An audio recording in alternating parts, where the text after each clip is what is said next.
this is my favorite shop. Hello. Martin, I have 5 grandchildren. I want to buy violins for them. André Rieu, le virtuose du violon qui a rempli les théâtres du monde entier avec son style inimitable et son aura romantique, approche les 80 ans. Anniversaire. Mais derrière ce décor éblouissant se cachent des crises personnelles, des problèmes de santé, des tensions professionnelles et même des rumeurs qui remettent en question la stabilité de sa vie privée. Aujourd'hui, nous allons découvrir le côté moins connu de sa carrière et révéler la vérité qui a choqué ses fans.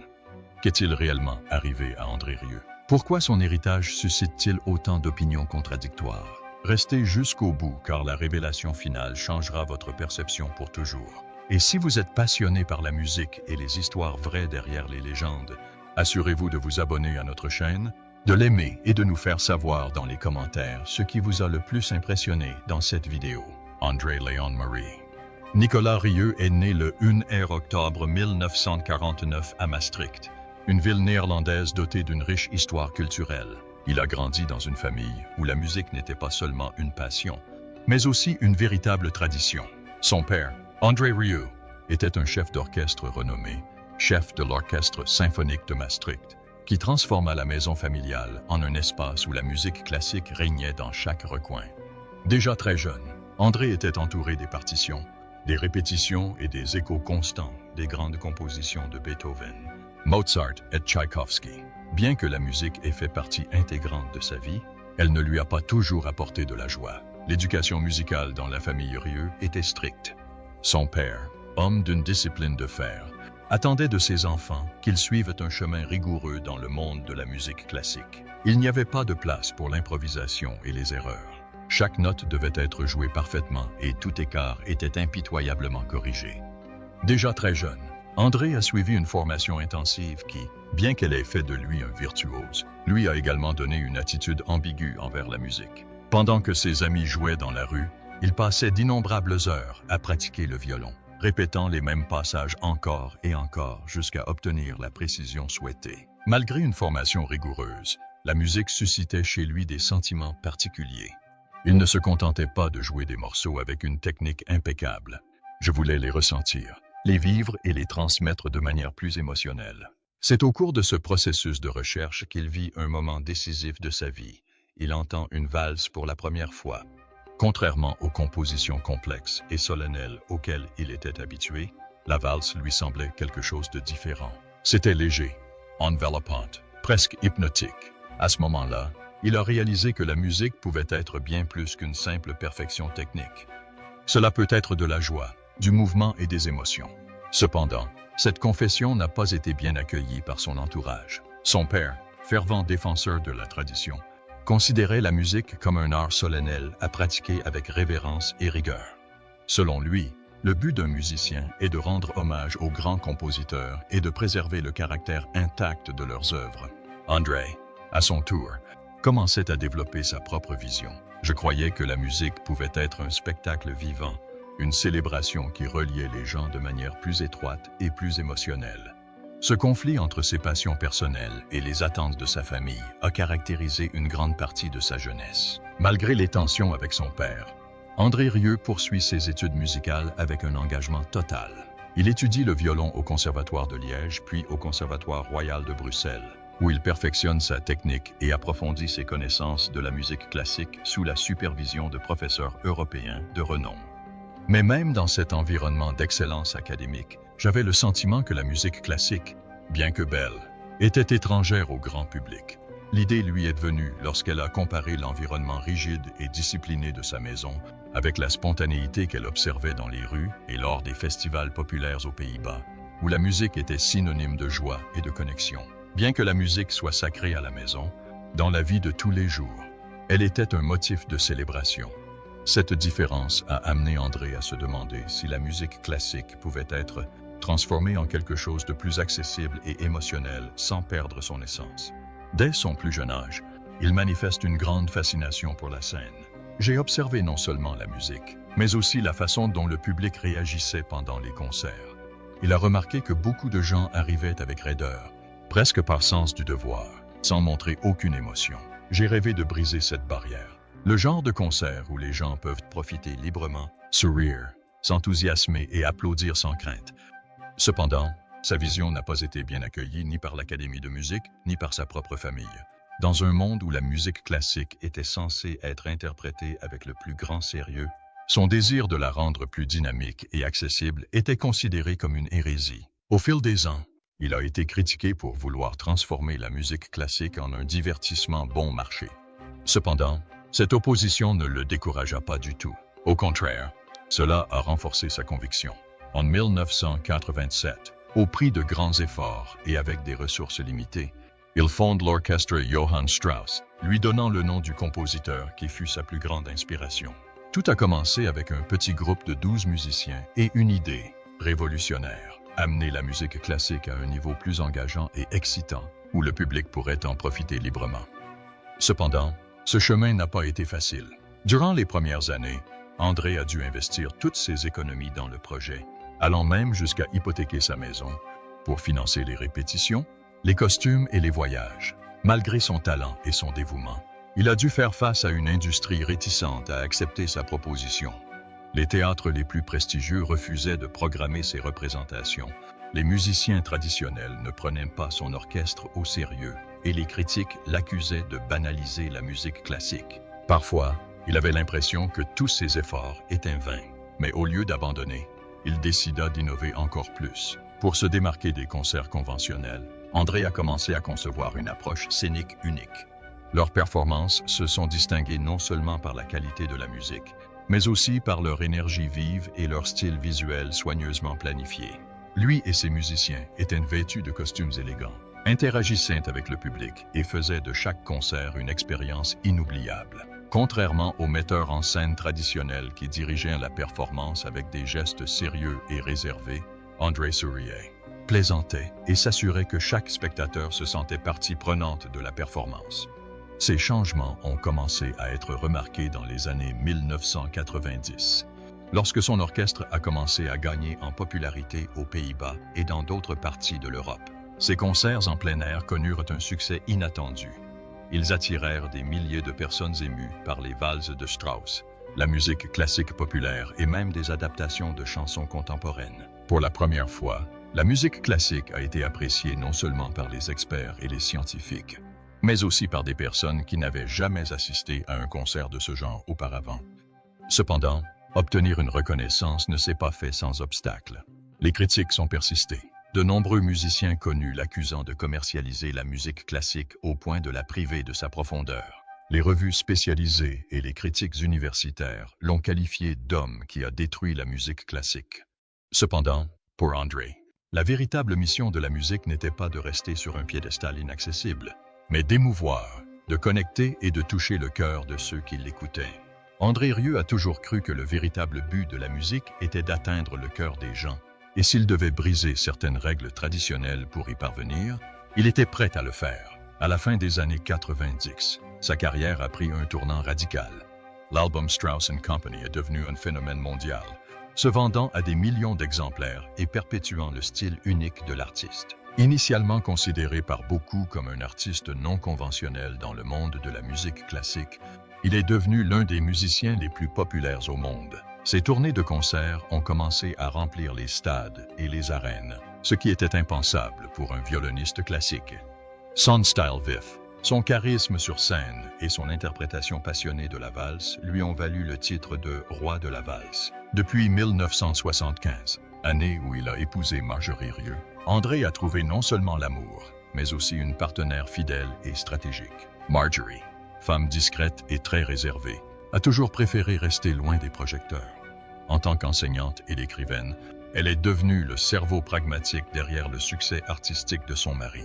Tandis qu'André se concentrait sur la musique et la scène, elle s'occupait des questions administratives, des contrats et des décisions commerciales qui allaient transformer l'orchestre Johann Strauss en un phénomène mondial. Sa prévoyance méticuleuse a joué un rôle clé pour éviter les erreurs financières et construire une structure solide autour de la marque André Rieu. Marjorie évitait les apparitions publiques avec son mari, voulant protéger la vie privée de la famille et protéger leurs enfants de l'attention des médias. Néanmoins, son influence fut cruciale à chaque étape importante de la carrière d'André. Il a lui-même admis publiquement que sans le soutien, le jugement et l'équilibre de sa femme, sa carrière aurait pris un cours complètement différent. Le couple a eu 2 fils, Mark et Pierre, qui ont grandi entourés de musique mais sans la pression de suivre les traces de leur père. André a toujours essayé de leur offrir une enfance normale, loin des exigences du monde du spectacle. Au fil du temps, Pierre a cependant commencé à regarder le monde artistique de sa famille sous un angle différent. Il devient une figure clé de l'entreprise familiale. Aujourd'hui, Pierre Rieu est l'un des principaux responsables de l'organisation des voyages et événements organisés par son père. Il supervise la logistique de production et gère la marque André Rieu, veillant à ce que tout se déroule sans problème. Malgré ses liens familiaux forts, André a admis dans des interviews que le rythme effréné de sa carrière le faisait parfois se sentir absent en tant que père et mari. De longues périodes de tournées internationales et des engagements constants l'ont tenu éloigné de chez lui pendant de longues périodes. Mais au fil des années, il a appris à trouver un équilibre plus judicieux. Elle annulait souvent des engagements ou réduisait son rythme de travail pour passer plus de temps avec ses enfants et maintenir l'harmonie à la maison. Cependant, son exposition publique constante et ses contacts étroits avec le public ont donné lieu à des rumeurs constantes sur sa relation avec Marjorie. Certains médias européens ont même évoqué la possibilité d'une crise conjugale, l'expliquant par le poids des engagements professionnels du musicien. Malgré ces spéculations, Rieu a toujours nié avec véhémence, affirmant que leur mariage était basé sur la confiance et la solidarité construite au fil des années. Marjorie et ses enfants ont été un pilier de soutien pour André dans les moments les plus difficiles, même lorsqu'il était aux prises avec des problèmes de santé. Leur soutien a joué un rôle clé dans le retour du violoniste sur scène. Cette expérience a eu un impact profond sur lui, le sensibilisant à l'importance de prendre soin de sa santé et d'apprécier le temps passé avec ses proches. Malgré son emploi du temps chargé, il a toujours dit que la famille était sa priorité. C'est pourquoi il a décidé de rester à Maastricht, sa ville natale, au lieu de déménager dans une grande métropole. Là, dans un château historique entouré de jardins, il trouve un équilibre entre l'agitation des tournées de concerts et la paix de la vie de famille. L'un des aspects les plus controversés de sa carrière fut sa décision de changer la façon dont la musique classique était présentée. Pour de nombreux musiciens académiques et critiques traditionnels, le genre doit rester sérieux et rigoureux, respectant les partitions dans les moindres détails. Rieu a rompu avec cette vision et a décidé de rendre ses concerts vivants et engageants pour le public. Lors de ses performances, on peut voir le public sourire, applaudir, s'enthousiasmer et même danser. Selon les critiques, il s'agit d'une banalisation de l'art. Ils croient qu'il simplifie les chefs-d'œuvre pour les rendre plus commerciaux. Les critiques ont également souligné le style théâtral de ses performances. Des costumes colorés, une interaction constante avec le public, une superbe scénographie et même de petits moments comiques sur scène. Certains l'ont comparé à Broadway ou même à un cirque, et l'ont accusé de détourner l'attention de la musique et de se concentrer sur le spectacle. Pour André, cependant, tout cela fait partie d'une expérience plus riche. Il soutient que la musique doit atteindre le cœur et ne pas être enfermée dans une tour d'ivoire intellectuelle. L'une de ses phrases les plus mémorables résume sa philosophie. La musique classique a été récupérée par un petit groupe d'intellectuels qui pensent qu'elle leur appartient. Je veux le rendre aux gens. Cette attitude a non seulement provoqué de vives réactions dans les milieux universitaires, mais a également fait de lui une figure appréciée d'un public qui se sentait souvent exclu du monde classique. Rieu n'était pas non plus exempt de conflits avec l'industrie musicale. Au début de sa carrière, de nombreuses maisons de disques l'ont rejeté, le jugeant non commercial. Mais quand il a commencé à remplir des stades et à vendre des millions d'albums, ces mêmes entreprises ont voulu travailler avec lui. Fidèle à sa vision, André a préféré garder le contrôle total de la production et de la marque, ce qui a entraîné des tensions dans les relations avec les producteurs et la direction. Son indépendance suscitait l'admiration de certains et le malaise d'autres. Tout au long de sa carrière, André Rieu a défié les conventions du monde de la musique classique. Mais son audace lui a également valu de vives critiques et de l'hostilité. Alors que de nombreux musiciens classiques consacrent toute leur vie à des études rigoureuses et au perfectionnement de leur technique sans obtenir beaucoup de succès, Rieu a réussi à devenir une figure de renommée internationale avec une fortune que peu de gens dans son domaine ont jamais atteinte. Ce succès n'a pas toujours été bien accueilli par certains membres de l'élite culturelle, qui ont accusé l'artiste de simplifier et de commercialiser la musique classique pour servir les masses. Cependant, André ne s'est jamais laissé intimider par ces critiques.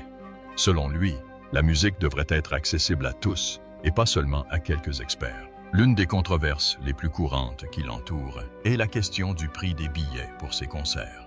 Rieu a ouvertement admis que ses performances l'ont rendu millionnaire, mais il a également défendu la valeur de son travail. Il souligne que ses performances nécessitent une mise en scène monumentale, des scènes mobiles, un éclairage avancé, des costumes d'époque et un orchestre de plusieurs dizaines de musiciens. Selon lui, maintenir ce niveau de qualité nécessite des investissements. Répondant à ceux qui remettaient en question le coût, il a ajouté « Beaucoup de gens critiquent le prix des billets, mais personne ne se plaint du coût d'un match de football ou d'un concert de rock. » La musique classique mérite également d'être reconnue. Dès le début, André a dû faire face au rejet de nombreux théâtres, producteurs et maisons de disques qui ne croyaient pas en son style. Son approche innovante était perçue comme une menace par les puristes, et il était considéré comme un pourvoyeur d'illusions musicales. Même si ses albums se vendaient à des millions d'exemplaires et que ses concerts attiraient des foules immenses. Leur modèle économique, axé sur les expériences visuelles et émotionnelles, comportait d'énormes risques.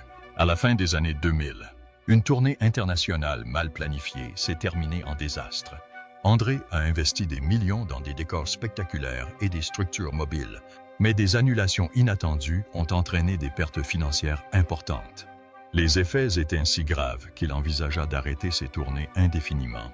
La situation semblait intenable, mais une fois de plus, il trouva auprès de sa femme Marjorie le soutien nécessaire, grâce auquel il réussit à surmonter la crise. Ensemble, ils ont réorganisé leur équipe, renégocié les contrats et cherché de nouvelles stratégies pour stabiliser le projet. Grâce à leurs efforts et à leur détermination, ils ont réussi à surmonter la crise financière et à sauver l'orchestre. Mais peu de temps après, en 2010, André subit un autre coup inattendu. Une infection virale de son oreille interne a altéré son équilibre et l'a empêché de jouer du violon. Ce fut une période extrêmement difficile pour moi, tant sur le plan personnel que professionnel. Pendant des mois, elle a dû annuler des concerts et suivre un traitement de longue durée, luttant contre la peur constante de ne plus jamais pouvoir se produire sur scène. La perte momentanée de contrôle de son corps fut un coup dévastateur pour André Rieu. D'autant plus que le violon n'était pas seulement son instrument, mais aussi une partie fondamentale de son identité. Cependant, une fois de plus, sa force intérieure et le soutien inconditionnel de sa famille ont joué un rôle crucial dans son rétablissement. À force de discipline et de patience, il a subi un processus de rééducation ardu pour retrouver son équilibre et se réadapter physiquement à son art. Ce n'était pas facile. Il a dû affronter ses propres peurs, surmonter ses insécurités et réapprendre à jouer, cette fois-ci conscient de ses limites et de ses capacités. Le voyage était lent, mais à chaque petit pas, il se rapprochait de sa scène bien-aimée. Lorsqu'il est finalement revenu sur scène, il l'a fait avec une passion renouvelée et un engagement encore plus grand envers son public. Un autre événement qui a marqué sa vie a été la mort de son père. Bien que leur relation avec lui ait été froide et marquée par les exigences rigoureuses d'une éducation strictement musicale, sa mort l'a profondément ébranlé. C'était un moment de réflexion sur l'enfance, sur ce qui aurait pu arriver et ce qui n'aurait pas pu arriver. Malgré son succès, il s'est rendu compte qu'il y avait des blessures émotionnelles que la reconnaissance professionnelle ne pouvait pas guérir. Cet épisode l'a encore plus humanisé et a renforcé son lien avec sa propre famille, qu'il avait toujours soigneusement protégée. Aujourd'hui, à plus de 75 ans, André Rieu est bien plus qu'un musicien.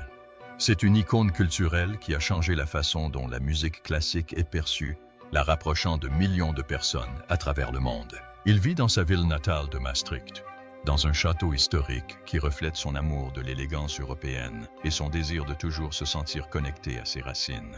Malgré son âge, son énergie ne faiblit pas. Il continue de parcourir le monde avec son orchestre, donnant des spectacles inoubliables qui allient musique, émotion et mise en scène impeccable. Son secret réside dans sa capacité à se réinventer sans perdre l'essence qui le rendait unique.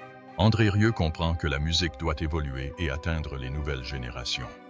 C'est pourquoi il n'a jamais cessé de chercher des moyens innovants pour garder son art pertinent et intéressant. En plus des liaisons internationales, elle a construit une forte présence numérique. Sa chaîne YouTube, constamment mise à jour, compte des millions de vues et présente non seulement des concerts, mais aussi des moments intimes en coulisses. Grâce à ces plateformes, sa musique atteint tous les coins du monde, lui permettant d'être plus proche de son public que jamais auparavant. Dans un monde dominé par le streaming, ses albums continuent de se vendre, prouvant que son style transcende les tendances et les formats. Un autre aspect important de votre présent est de construire un héritage durable. Son fils, Pierre Rieu, reprend un rôle clé dans la gestion de l'entreprise familiale. Il gère la logistique, les tournées et le développement stratégique de la marque André Rieu, ce qui permet à son père de se concentrer uniquement sur la musique. Cette transformation progressive montre que même si André décide de ralentir, sa vision artistique survivra dans sa famille et son groupe. L'influence d'André Rieu sur la culture est indéniable. Il a réussi à démocratiser la musique classique, la rendant accessible à tous les publics sans perdre sa qualité et ses émotions. Leurs concerts ne sont pas seulement des spectacles musicaux, mais aussi des célébrations qui unissent les générations.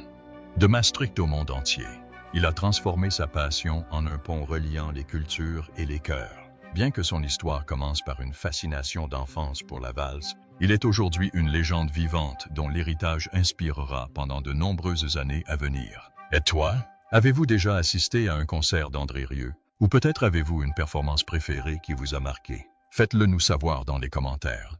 Nous attendons votre avis. Si cette histoire vous a inspiré, n'oubliez pas de nous aimer et de vous abonner à la chaîne pour continuer à apprendre davantage sur la vie de grands artistes qui ont changé le monde grâce à leur talent. Rendez-vous dans la prochaine vidéo.